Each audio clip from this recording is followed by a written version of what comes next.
So we're now being recorded. Good morning. This is Ethics, Introduction to Ethics HN 265. And this semester we talked about the theories of ethics, and we talked about many different theoreticians, people who have presented ethics from the time of the Greek philosophers and Aristotle through the Middle Ages with Aquinas and Augustine, all the way into the Age of Enlightenment with Hobbes and Locke and Rousseau and the social contract, Immanuel Kant and Kantian ethics. We talked about utilitarianism, which is going to play a very strong role in today's presentation of the lifeboat dilemma. And we did a great deal in terms of applied ethics as well. You know, we looked right through the 20th century at Rawls and Kohlberg and Gilligan and moral development. And we looked at education from a moral development standpoint. We looked at ethics as it's applied to the business world, as it's applied to the medical world, and as it's applied to criminal justice. So we looked at different majors as well. So today we're going to do the lifeboat dilemma. We have a ship that has been grounded, and there are 11 people on the ship, and we have a lifeboat that can accommodate 7 survivors. So I'm going to turn it over to the group now. And Ahmed is going to begin with the introduction. So group, it's all yours. Hello, good morning. I'm going to introduce the theory that we'll be using for this dilemma. Utilitarianism is the doctrine that actions are right if they are useful and beneficial for a majority.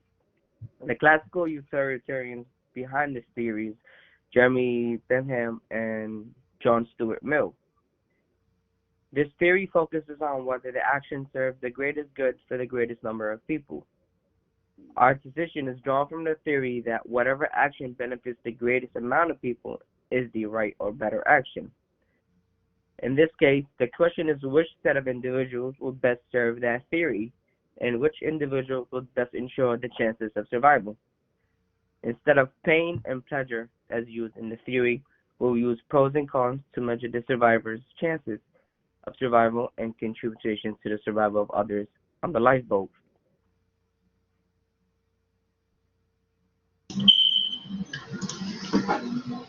Hey, hold on 1 second. Just sharing the video. There we go. Thank you, Ahmed. Thank you, Professor. My name is Jake Costantino. I'll be telling you a little bit more about utilitarianism. Everyone can hear me, right? Yes. Okay. So utilitarianism is a bit of an umbrella term. There's other types of utilitarianism that fall under that we'll be focusing on. So 2 of them are act and rule utilitarianism. So act utilitarianism is the idea of promoting what will result in the greatest good for the greatest number of people, meaning, you know, not really thinking about, oh, well, how is this going to affect this person, but we're just saying, how is this going to, you know, be the greater good for everybody else? So we see this more like with the COVID vaccines, as Professor was talking about earlier. Something under that is rule utilitarianism, which focuses on the effects of the types of actions and looks at things from more of a moral standpoint. So this is more the utilitarianism that we'll be focusing on for this presentation, looking at, you know, how morally is it going, how is it, you know, that's why it makes it so difficult to decide who's going to stay and who's going to go, as you'll see very shortly, because you have to think about morally how it's going to affect that person. So yeah, so we'll be looking at rule utilitarianism for this presentation, and I'm going to hand it over to the dramatic interpretation of the people on the lifeboat. Okay, so now you will meet the 11 individuals who are on the boat. Hello, I'm Dr. Dane. I'm 37 years old. I have a PhD in history. I'm a college professor. I'm in good health because I jog daily. My hobby is botany. I enjoy politics, and I'm married with 1 child who is here. His name is Bobby.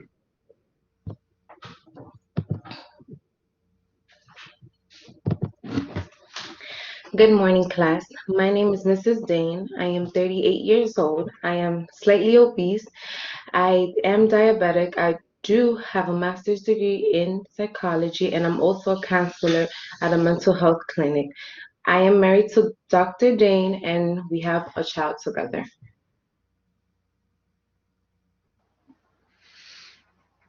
Good morning. I'm Bobby. I'm 10 years old. I'm intellectually challenged and IQ of 70.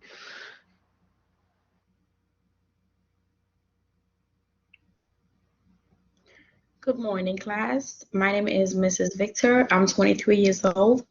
I stopped high school in ninth grade. I'm a bartender and once employed as a sex worker. I was married and divorced at age of 17. Hi, my name is Jean Garcia. I'm a 3-month-old baby.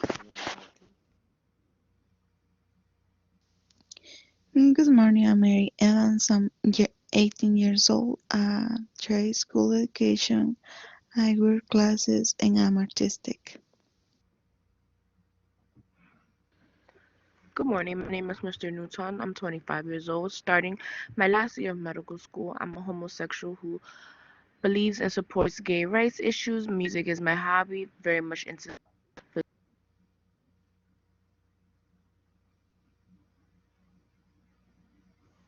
Good morning. My name is Mrs. Clark. I'm 28 years old. I'm the daughter of a minister and I recently graduated college. I'm now an electronics engineer and I'm single after a very brief marriage. And I'm also a proud supporter of the Me Too movement as well as women's reproductive rights. Good morning. I'm Mr. Blake. I'm 51.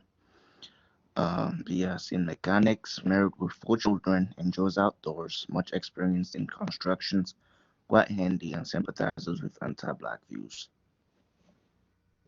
Good morning. I'm Father France, 37, Catholic priest, active in civil rights, former college athlete, farming background, often criticized for his liberal views.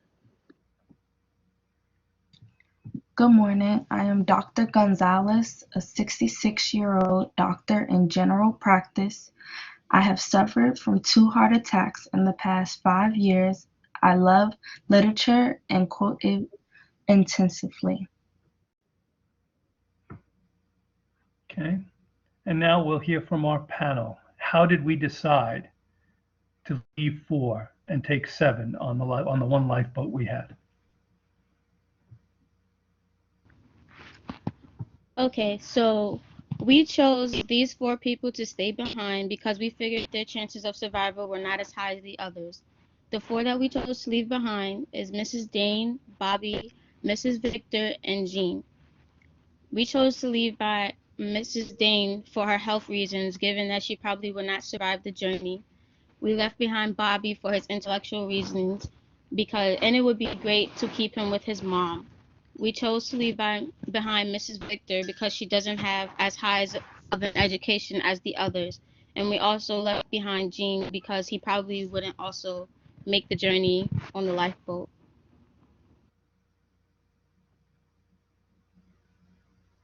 Okay.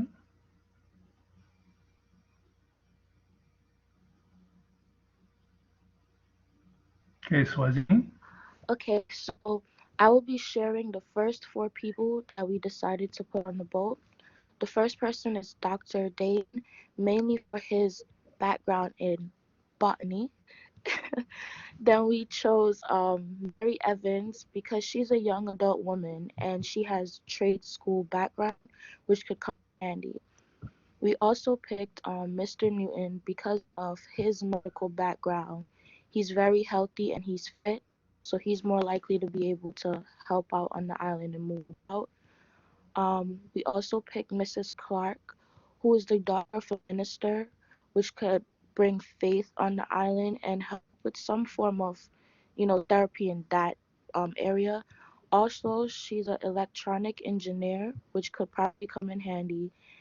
She also is a part of the Me Too movement, which is a movement against sexual abuse and sexual harassment, which I thought could help on the island when it comes for the other women. And also, she's good with women reproductive rights, which could also be of assistance.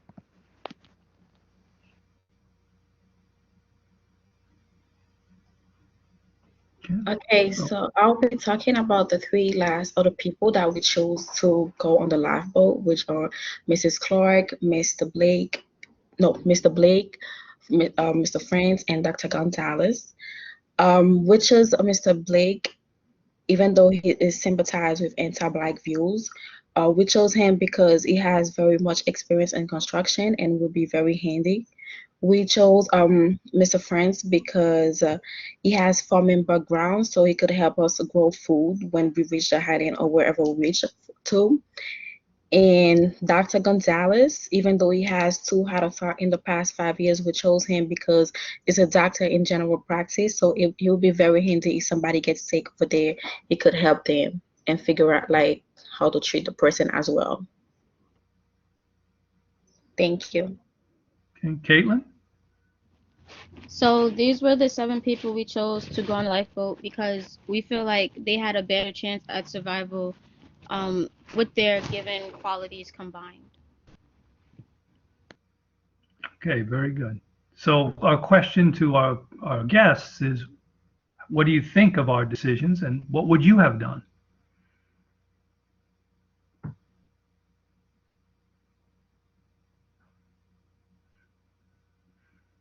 Looks like we have no guests except for Professor McDonald, who's kind of dividing her time. So class, are you happy with our decisions? Do you think we should have done anything differently? I'll put it that way, since it's just us right now. Yeah, Swazine. And then Ann. Go ahead. Swazine, you first, then Ann. The only thing I wanted to point out is that when we were even speaking about the last 3 individuals that we picked, it never really came up, but Dr. Gonzalez, another reason why I thought he was really good in him on the boat is they mentioned he's into literature, and I thought that could bring some entertainment to the group, seeing as that nobody else kind of had anything else that was like entertaining per se, because he quotes it all the time. Maybe that could just help everyone kind of have something to talk about, I guess. Yeah, and also could pass on some knowledge of literature to, depending on how long they were on the island. It's a good point. Good. Ann, you had your hand up.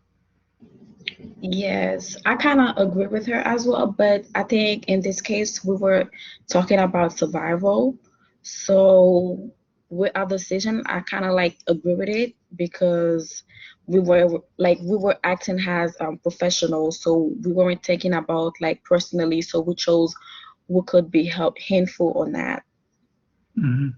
So even Yeah, though and he was good in literature and stuff like that, but in a lifetime, like if there's an incident or something like that, we wouldn't be choosing because he's a literature. He could help with literature just because he was a doctor instead. mm-hmm. Yeah, I use this dilemma with another ethics class just to give you a thought. I said I used it as an assignment in other classes that I've taught. And one of the things that came up was one of my classes was reluctant to break up the Dane family. So they kept the 3 people, Dr. Dane, Mrs. Dane, and Bobby, together, and either on the boat or on the island, one or the other. And the classes that I've done it before, they've looked at Dr. Gonzalez heart attacks as an impediment that he might not survive the journey on the lifeboat.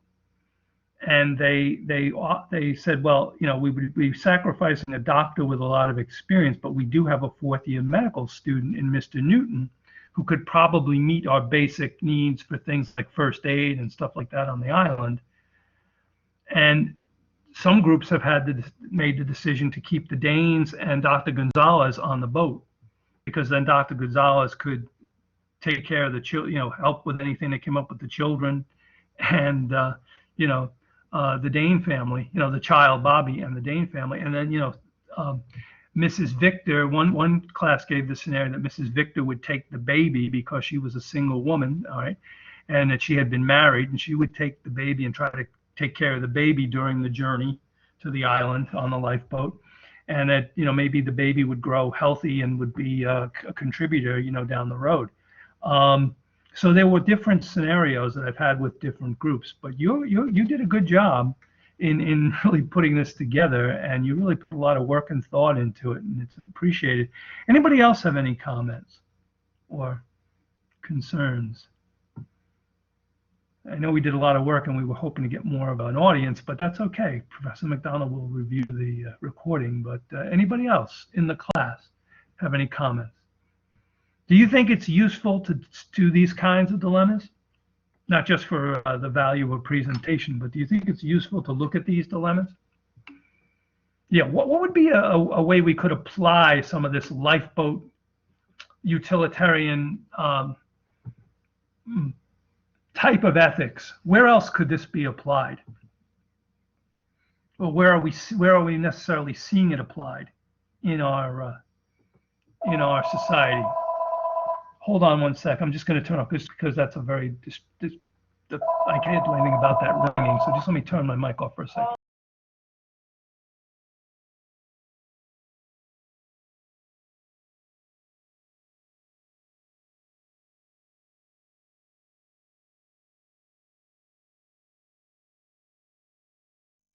Okay, sorry about that. That happens sometimes. We have a little bell that goes off here and it's disruptive.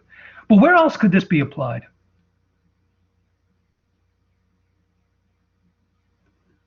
Let's just think for a minute. Where else could we apply some of this lifeboat idea? How would it apply, say, to medical ethics, for example? How would it apply to medical ethics? Where would we see something like this? Did we use a kind of medical ethics thinking or one of the medical ethics principles when we did this? Swazine. And then Magali. During COVID, I think we probably saw a lot of medical ethics there, even with the distribution of the vaccine. Now we're kind of seeing that, how we prioritize certain groups first. Okay, so I'm going to go with I'm just putting words that you said. You said distribution and you said prioritize. Okay, good. Yeah, obviously in medical ethics, we do make decisions like the lifeboat decisions. Who gets treatment during triage? Who are the people that should get the resources and who are the people that don't get the resources, right? For various reasons. So it's a very practical thing. I mean, when you apply the lifeboat mentality to other areas of ethics, you see that it does come up. It's a type of utilitarian ethics. Magali, what were you going to say? Thank you, Swazine, for your contribution there. Go ahead, Magali. Yes, I was going to say the same thing as Swazine, where we can see it now with COVID, but even before, like pre-pandemic times, there was a need to distribute more resources to those that were much more seriously injured rather than someone who just comes in with a minor injury. And that's where like, the distribution comes in and who's prioritizing and all that. Remember we had a short discussion when we were in medical ethics and we talked about how New Jersey applied the COVID vaccines and that they gave vaccinations to prisoners and smokers before they gave them to teachers. And the state took a lot of heat for that, okay? Because it was a feeling that we were somehow rewarding bad behavior. But as I said at the time, it was strictly utilitarian, right? They felt that smokers would have the greatest chance of dying from a COVID lung infection, and it would probably be, because of their smoker's cough, more likely to spread the disease. And because prisons, like nursing homes, are places where people are in close quarters, giving the prisoners the vaccine would minimize the spread. But again, the state of New Jersey took a lot of heat for their decision making. Even now they're slowly rolling it out to everybody. So New York now, as of yesterday, I believe now you can be 30 years of age and older. All right. When I got my vaccine, I got it because I'm a teacher in New York. I work on ground at Monroe at least one day a week. And I was able to get the vaccine before my wife because neither one of us is yet 65, because 65 was the rule. That was back in January. Now, here we are at the end of March, and we're already down to anybody over 30 because now the supply is increased and the need to vaccinate younger people is greater. But you see that's kind of the lifeboat mentality. Who gets it? Who doesn't? Magali, you had your hand up. You going to say something else? Yeah, I was gonna mention the whole vaccine thing, but I originally thought that the minimum age was 18 years old at first, but I guess they could have changed it obviously because resources are now diminishing and they do need to prioritize much more older groups of people.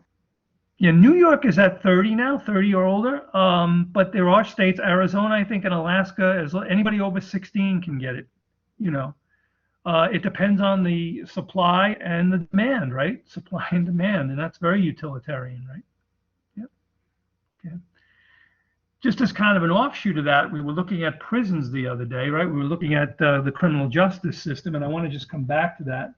And then toward the end of class, I'll make a couple announcements about next week. Next week, we're going to do the presentations of our papers.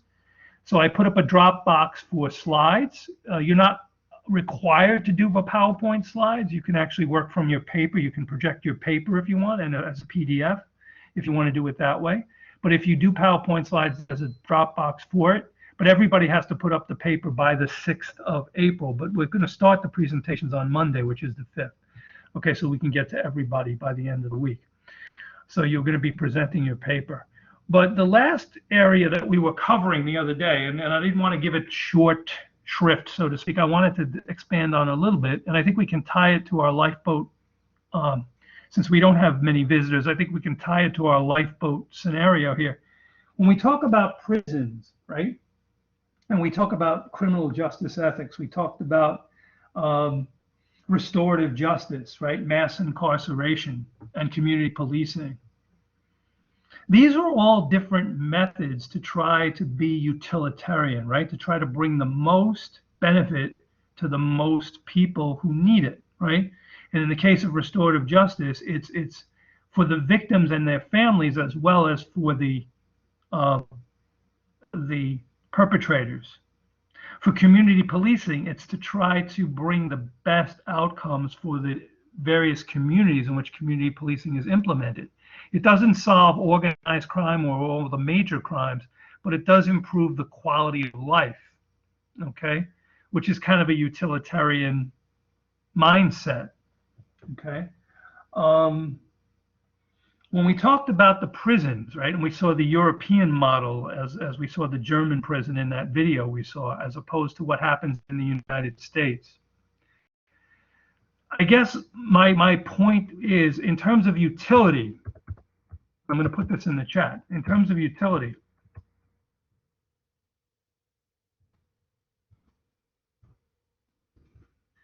I'm going to ask this question for a little discussion, just to kind of tie it to what we did with our lifeboat and to bring back the criminal justice.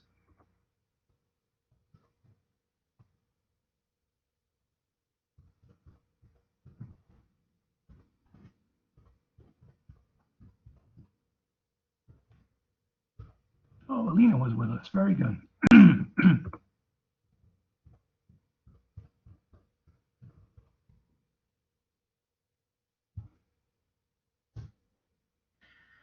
Should prisons concentrate on punishment or rehabilitation? And if whatever you pick as you respond, why?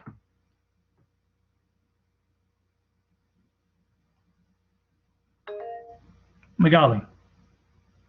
Based on I guess the documentary, you could say that we watched the other class, prison should definitely focus more on rehabilitation because obviously, one, treating people as animals is wrong in general. It causes them to become more violent and feel the need to have more, I guess, assert more dominance, which makes them act out even more.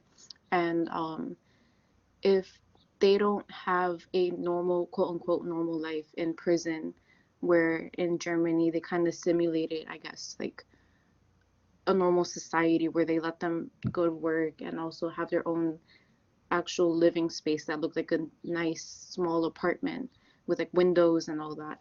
And they actually allowed them to communicate with other people and even have time with their families. It allows them to just feel a part of society, and it allows them to have a chance to really adjust to the outside world, because here in the United States there's a lot of people who leave a certain society like many years ago because they're put in prison, and the second that they're brought out of jail, they don't know how to function. They don't know what's going on anymore. Things have changed a lot, and they just have a much more difficult time adjusting and finding many resources to help them. Good. Okay. So yeah, that's what we call, recidivism, right? That leads to more recidivism. When they, as you said, Magali, they come out of jail and they don't know how to function in society. So the European prisons try to kind of desensitize the prisoners and bring them back into society through counseling and through exposure. Okay. Anybody else? What's your thought? Remember, we said that Immanuel Kant felt that prisons should be places of punishment. That if you did a crime, if you broke the moral imperative, if criminal punishment in a prison was one of the things that had to happen, it happened, and prisoners should basically be left alone and do their time, because it might be an infringement of their rights to try to rehabilitate them. Okay, so Kant had a different view, right? That's, of course, was 18th, 19th century, but a different view. Swazine.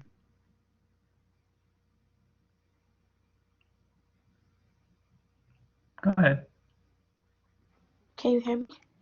Yeah, now we can hear you. Yeah. Okay, so the reason why I say that it shouldn't be about punishment is because I like to think about it. If you're a parent and you have a child, and let's say they do something wrong, we're always taught like you're not supposed to like punish your kid in like an extreme way. So I'm like, in a way, you could look at the criminal justice system as like they're taking on a role to like somewhat of a parent to like fix this issue. And if you're using extreme force, it's just going to make inmates act out. And also, if you don't prepare them and give them the tools that they need to go back out, they're just going to want to come back because it's more familiar and more comfortable. And that's why we have overpopulated prisons and stuff like that, which doesn't help anyone, to be honest. Okay, good answer. Good. Anybody else?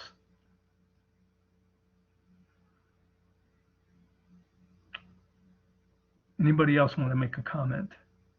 Does anybody think prisons should concentrate on punishment more than rehabilitation? That it's important that people do the time for the crimes they commit?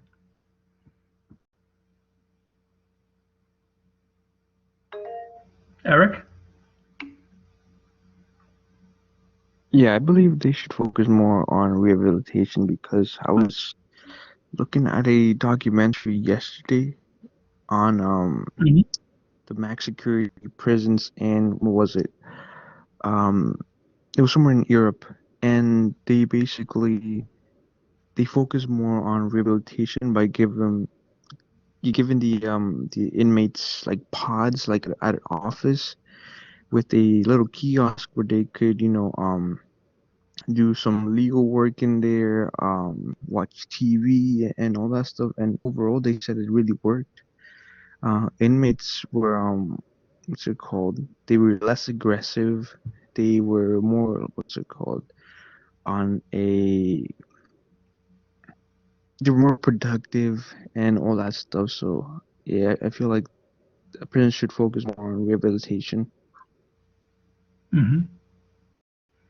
That seems to be the mindset. If you remember from the documentary we viewed, the gentleman who was the warden or the head of prisons for Pennsylvania went over to Germany to see that prison, and then came back and tried to implement, even though he was in an old prison that was very much set up like caged, the maximum security was the cells, very much the prisons were very much caged and limited to 1 hour a day of freedom from their cells. And just imagine that you're in a cell for 23 hours a day, and then you're let out for an hour, say for exercise, and then for your meals. it's no wonder, I think, that the behavior during those times can be risky, and that the guards have to use brute force sometimes, because if somebody's locked up for 23 hours a day, that does things to your mind, doesn't it? The European model is very, very different. Okay, very, very different. But I asked a question early on, and I think most people are saying rehabilitation. Caitlin, I didn't want to neglect you because you said punishment, then rehabilitate. So could you comment on that before I proceed?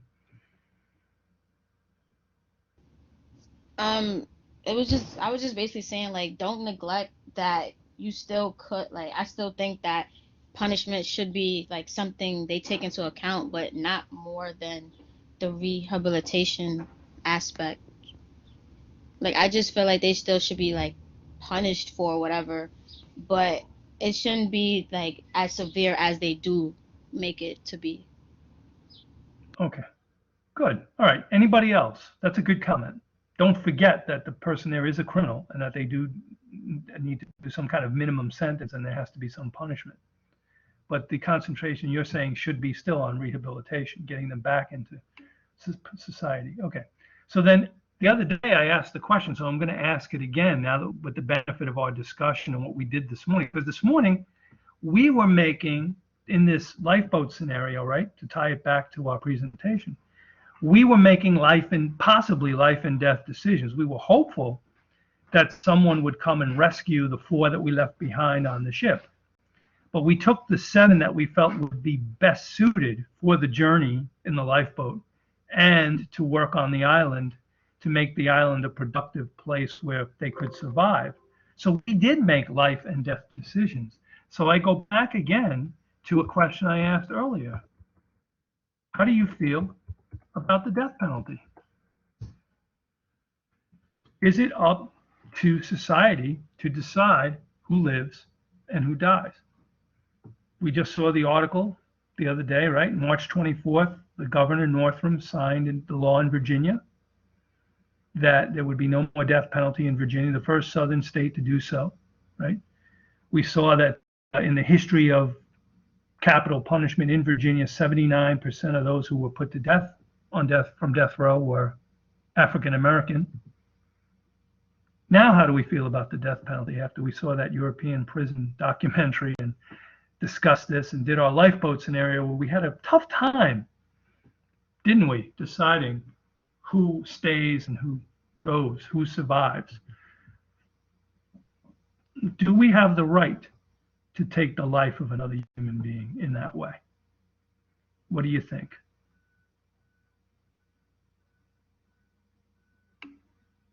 You still feel the same? Okay. And just refresh our memory, Caitlin, for the benefit of the recording since today's presentation day. What were your feelings the other day when I asked it for the first time?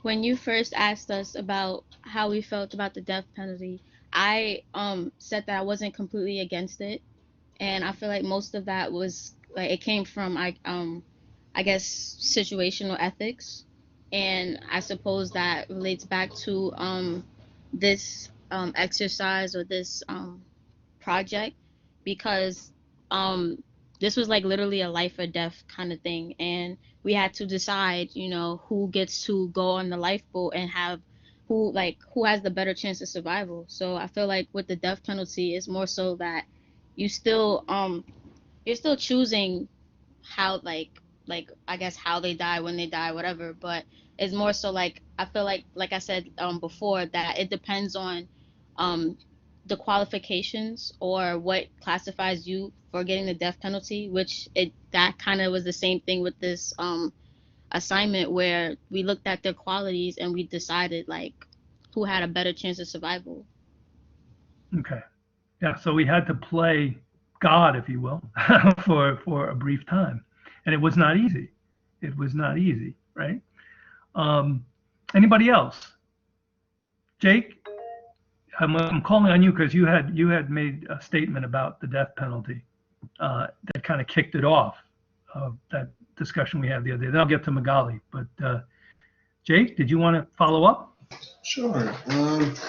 Yeah, I mean, I don't really feel any different way about it. I think that there really is no, at least from my estimation, my interpretation of just the world, there's no way, there's no proven science or proven fact that's going to rehabilitate every single criminal that's, maybe in some circumstances, there's some psychological things that you could do and some things like that, that obviously those are proven.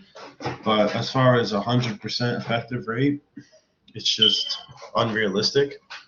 So yeah, I still do think that as far as states' rights is concerned, they have the right to do what they want. As far as the death penalty, I still think that it's, I guess, for lack of a better word, just inconvenient that every single state has different rules, and that it's between if a Democrat's the or a Republican, however they see the death penalty, it's going to change. The law will change with them, and then it'll change back, and then forth, and then back, and that's kind of how it is in Washington and in our country in general. But yeah, I still feel that it can be the right punishment. I just don't like to see it politicized. But I still think it can be the right punishment for specific criminals and specific criminal acts. Okay. And I'm glad you brought up the subject of politicized because you're anticipating something else I was going to bring up, but I want to get to Magali. But thank you, Jake. Magali? Yeah. I still have a lot of mixed feelings about it because, like Jake said, it is useful depending on the severity of, a crime. So I guess it depends on situational ethics. But the main concern that I have is just that there are people, like I said before, that are wrongly convicted and they are put to the death penalty for whatever reason, and they don't have that much proof against the individual. So, like, there are innocent lives that are being taken away by it. Okay, good, good.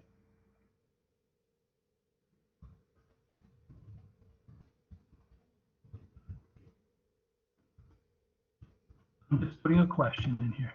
Anybody else have a comment?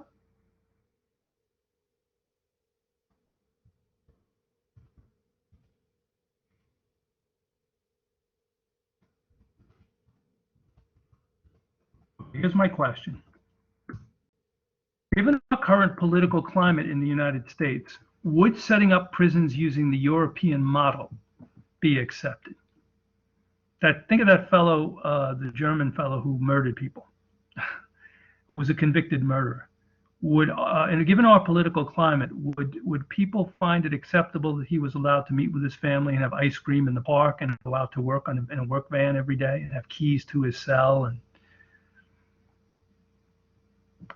what do you think? How do you think our society would react to that?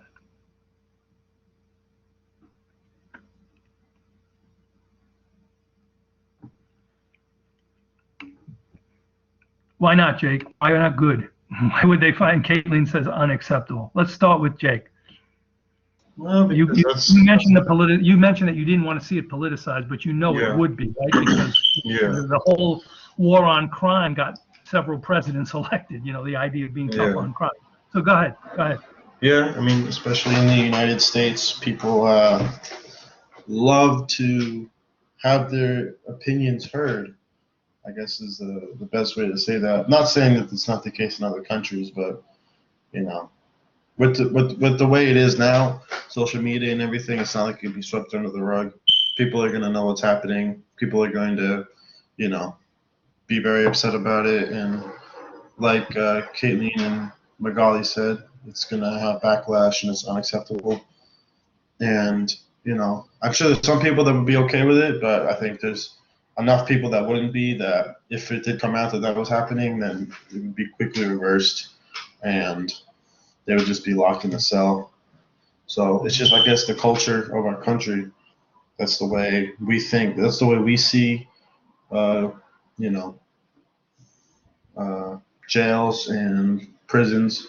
That's the way we see it. So that's kind of the way it is. It's hard to change that, especially now. Okay.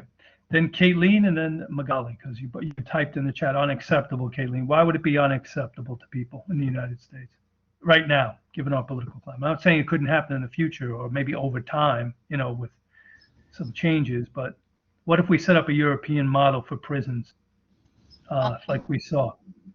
I feel like it would be unacceptable because, especially like during a time of a lot of police brutality and the fact that people are going to jail for like not as like I feel like not a lot of criminals are not serving the ample amount of time that people think they should. And the fact that in the European model they were able to like pretty much have a life while still in jail. I feel like here in America there's a big kind of like trust issues. It's a trust is like a big factor in this, and letting like if you let like American criminals in prison, they have their own key to their cell. They go out freely and have all this access to things. People will be really like first like confused, and then there will be a big uproar because like they're criminals, so why not treat them as such? Mm-hmm. Right. Well, we have the image, we have the stereotype of how a criminal should be treated, but the European model has shown that it actually works to rehabilitate if you do things differently. As the warden or whoever it was, or the minister of prisons was saying, in the United States, what happens is you have more and more people incarcerated and the need to build more and more prisons, right? Yeah, it would take a lot of time to adjust. Magali, what were you going to say about the huge backlash? Yeah, kind of going off what Caitlin said, there's this idea that, jails are specifically made for punishment and that a criminal has to be punished for whatever they did. And it is a respectable idea because there are criminals that have done really, I guess, heinous crimes and all that. And they should serve the time and they should serve some kind of, they deserve a punishment to an extent, I believe, because there are circumstances where obviously officers go too far, and like the whole, I guess, complex, the prison industrial complex is kind of just really harsh in general. But us as citizens have the idea that, you go to jail to serve your time, to, receive any type of punishment that you would have for, say, murdering someone as a terrorist or something like that does need a form of punishment. But then again, it's like people for petty crimes are being punished to an extreme. So it's difficult because it would be really difficult to adjust to. But I would say that it wouldn't be a bad thing to rehabilitate them. But as Caitlin mentioned earlier, there should be a form of punishment first and then rehabilitation. Okay, anybody else comments? Feel free to raise a hand or type something in the chat.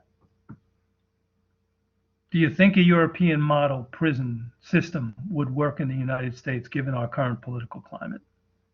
What we're saying right now is probably not. At least we don't seem to be ready for it yet.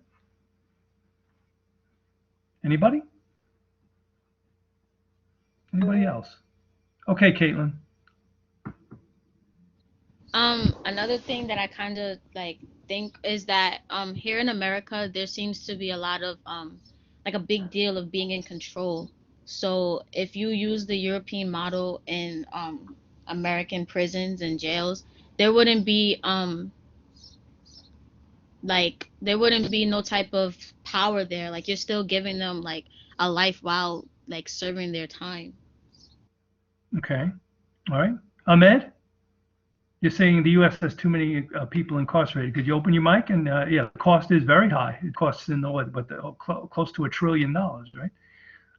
So let's hear from Ahmed and then Mamadou. Open your mic, Ahmed, and then we'll hear from Mamadou. Let's get some more people weighing in and discussing this. Ahmed? I know he's on his phone. Maybe are you having mic troubles? Can I go to Mamadou then? I'll go to Mamadou, and then I'll come back to you. Mamadou? I like what you're saying there. Some people only become criminals because of the life they went through. Could you expand on that? Yeah, hello. Okay, go ahead. All right. I'm saying that some people didn't really have a choice to become criminals because some people have a really rough background, like they're abused as kids, or like they're very poor and they don't have a choice instead of doing crimes in order to survive. And if they're treated nicely in the hospital, like by being taken to, what is the thing called? Yeah, I forgot. But by being taken to that, their mind, they become they become people that realize they're still good in the world, and that will make them change. Some people are only criminals by like view, not by heart. Because if you show them kindness, they will like show you the same. They just gotta realize that they don't have to be criminals in order to survive. That's all I gotta say. Yeah. Okay. So yeah, some people have, because of the life that they've gone through, have, are introduced to crime early on. Yeah, they become, the product of their environment. Professor Rave has joined us. Maybe we should give Professor Rave a little context. So we did our presentation, Professor Rave, on the lifeboat scenario. Okay, we had a lifeboat that held 7 people. We had 11 people on the boat. We had to make a decision. But we're also finishing up on our ethics as applied to criminal justice unit. So we actually talked about making life and death decisions. So we got on to a little discussion about the prison system and the death penalty. We looked at a couple of short documentaries the other day on the prison system. Actually, one main one on the prison system in Europe as compared to the United States. So do you want to jump into our discussion?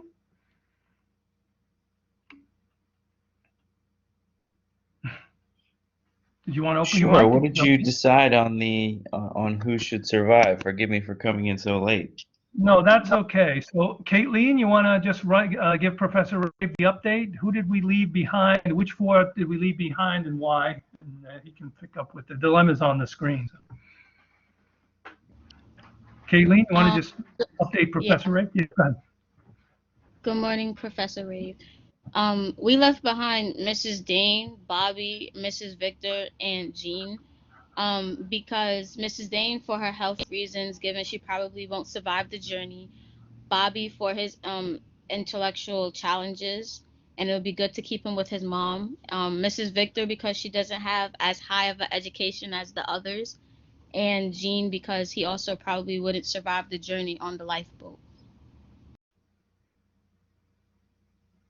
Thank you. Yeah, difficult choices all around, but how did it feel to have to come to a decision like this and to essentially tell people that they are not chosen to survive?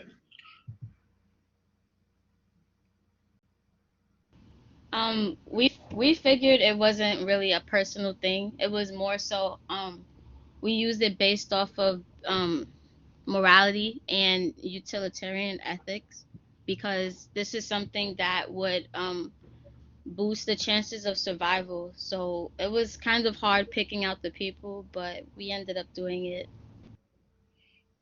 Wonderful and great answer. Utilitarianism is a very helpful but difficult tool. But thank you. Thank you, Professor Ray, because that was exactly the dilemma we felt. Before we presented this, there was a lot of work. Even up until the last days, we were still deciding who should we say, who should we leave back, and who should we take. So it was a good exercise for our class, because we had done a lot of applied ethics, and we were just talking before you came in how it's applied, how this kind of decision making is very often applied in medical ethics. Who gets the vaccine, who doesn't, at what time, who gets the life-saving treatment, who doesn't. We talked about the distribution of treatment and of resources, and that these were difficult decisions. That was an area we had just finished prior to putting the last of this dilemma together. And then we've been talking about criminal justice. So you joined us as we were discussing the criminal justice. And we were just saying, using the European model of prison, which is very much based on rehabilitation, given our current political climate in the United States, would our society be able to handle a European style prison where murderers are given work release back into the community and so on and so forth? So we were just going through that when you came in. It kind of evolved into that discussion as we went back to our criminal justice unit.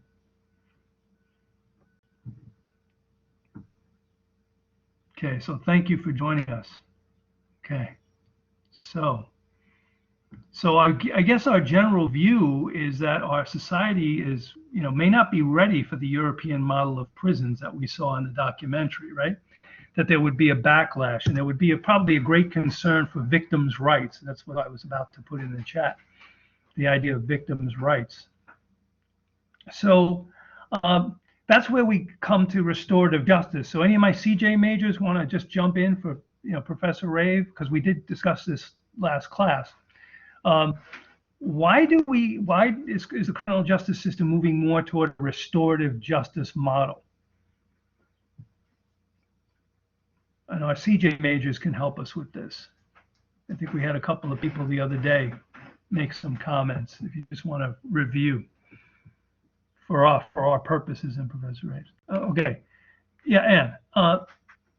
The restorative justice that we looked at on Monday in Monday's class, the restorative justice model, where the victim or the victim's family and the perpetrator are somehow brought together, right, to discuss possible restitution or repayment, or that the victims and their families have a say in what happens to the perpetrator, and the perpetrator has an opportunity to confront and face the families of the victims. Why is this a model now? Why is criminal justice moving to this model?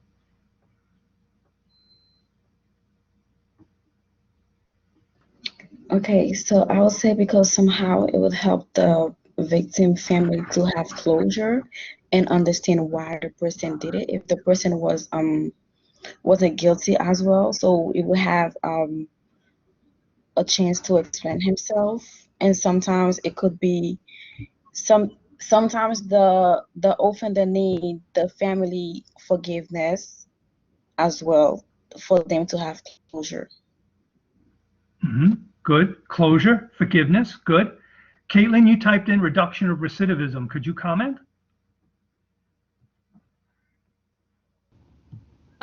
By doing, moving towards restorative justice, it kind of it just reduces the chances of people going back to jail, and that would be a huge benefit for the society. Okay. How many of you have seen the film or read the book Just Mercy? I know it's had a lot of it has a lot of traffic in the honors program, and I know I've taught from it before. Okay. Do you remember there was a scene in that book, I believe it was the 8th chapter, where he talked about the children's cases, the cases of the underage offenders? And there was a case where a woman, I think, was mugged or robbed, and the perpetrator, who was convicted, who was only like 13 or 14 at the time, when he got a little older, started writing letters to the person. Do you remember that from the book?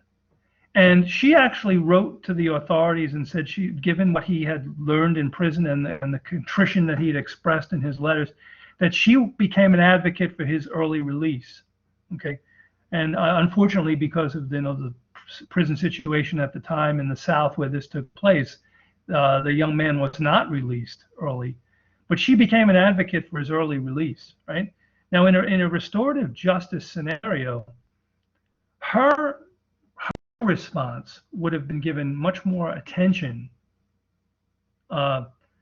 in reviewing the offender's appeals or the offender's case or the possibility of parole.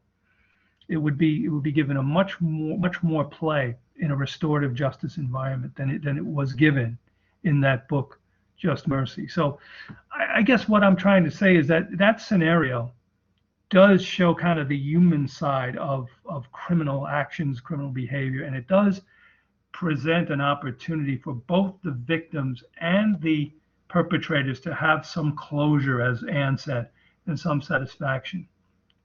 So, as we look at ethics, to sum it up, as we look at ethics and how we apply our ethical thinking to areas like criminal justice, to areas like medicine, to areas like business and education, the different applied areas that we looked at, we need to look at things from a moral standpoint.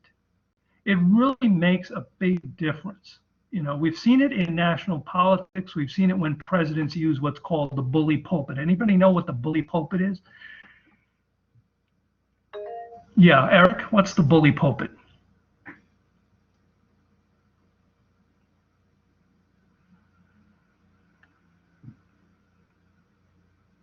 Your mic working? Oh, okay. All right. Oh, that was an accident. Okay. All right. Well, the bully pulpit, anybody?